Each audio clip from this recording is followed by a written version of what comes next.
Good morning, Goderich. This is a squinty, sweating Anthony Wilkinson on the lakefront in beautiful Goderich, Ontario. As you can see, I've got the Rotary Cove Beach off to the side of me here, and behind me you can kind of see the roadway along the cliff, although the camera might be going out of focus now. And I'm just kind of out on the end of the pier that the breakwall they built to enclose the beach area. I can just kind of pan around here.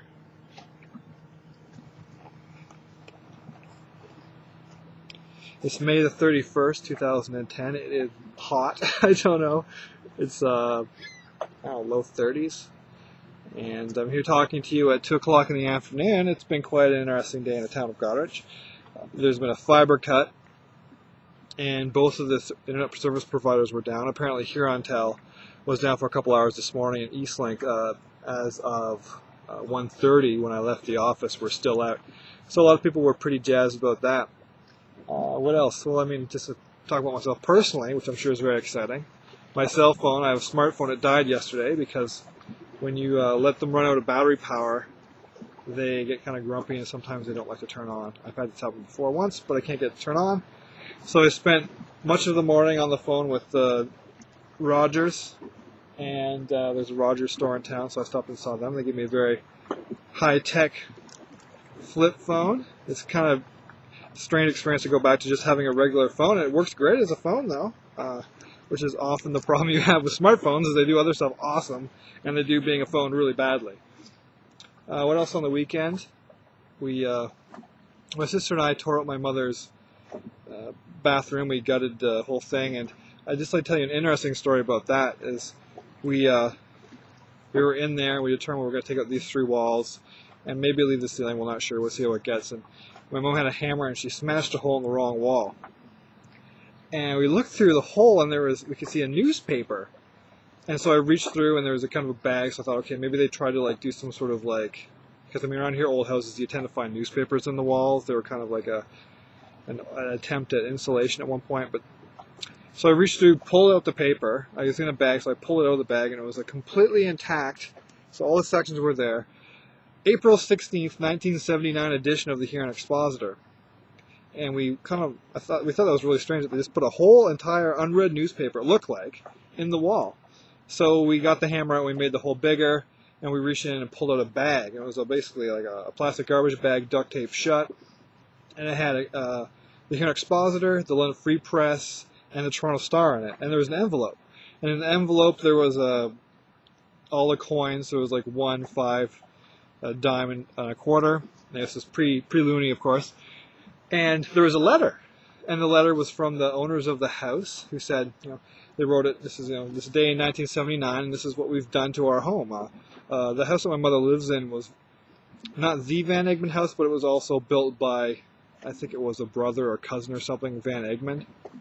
So this house is quite old in Ontario standards.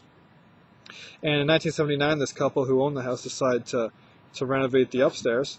And so they said, we had these bedrooms at the front, and there was 2 of them, we put them together, and this is what we did with the bathroom. It was just amazingly fascinating how they wrote this letter and put it in the wall, and they mentioned all the people who were involved in construction, and it was a lot of friends and family, basically, that came out and helped, and it was really, really interesting. And I'm going to try to make a link here, if I may, to social media, in that it's, in terms of your company and your team, is people might want to know that information. People might want to know people on personal levels.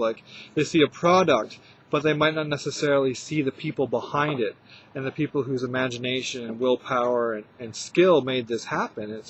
I just found it very, very fascinating. And it's just a really cool story. I would have brought you the letter to see. It's not too exciting. We're thinking my mom's going to frame it and put it in her bathroom when her renovations are complete. And I just think that's really interesting in terms of just finding this message from somebody else just hidden away. I've had a couple conversations with some clients about their, what do I call their corporate giving policy. I deal with primarily smaller businesses, so it's not like a big corporation, but a lot of them want to help out local organizations, and so I shouldn't say surprisingly many, but more than a few would like to do it without kind of blowing their own horn. Maybe this is a Canadian thing where it's the Olympics is like a gold medal would be nice, is if we're very polite, and even in the act of giving is, we're here to help, we want to help you, but, we don't really want to make a big to-do about it.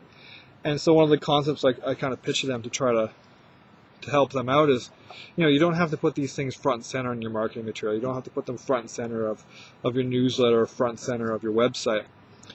But you should tell people what you're doing. So I always say, build a page about, the initiatives we've done in the community this year, and who we've tried to help out, and why. Why is this cause important to us as a company? And you don't have to blast it out there everywhere, but I think you need to put it there where people can find that information if they're really digging for it.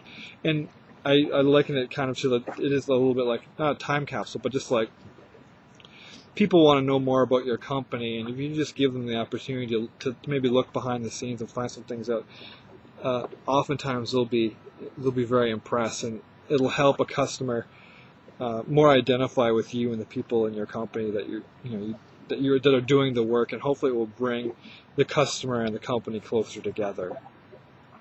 And I think I'm going to sign off because I'm wilting under the sun here, and I hope that you're having a better Monday than a lot of the inhabitants of Goderich are. And I'll talk to you tomorrow. So this is Anthony Wilkinson on the waterfront, signing off. Take care.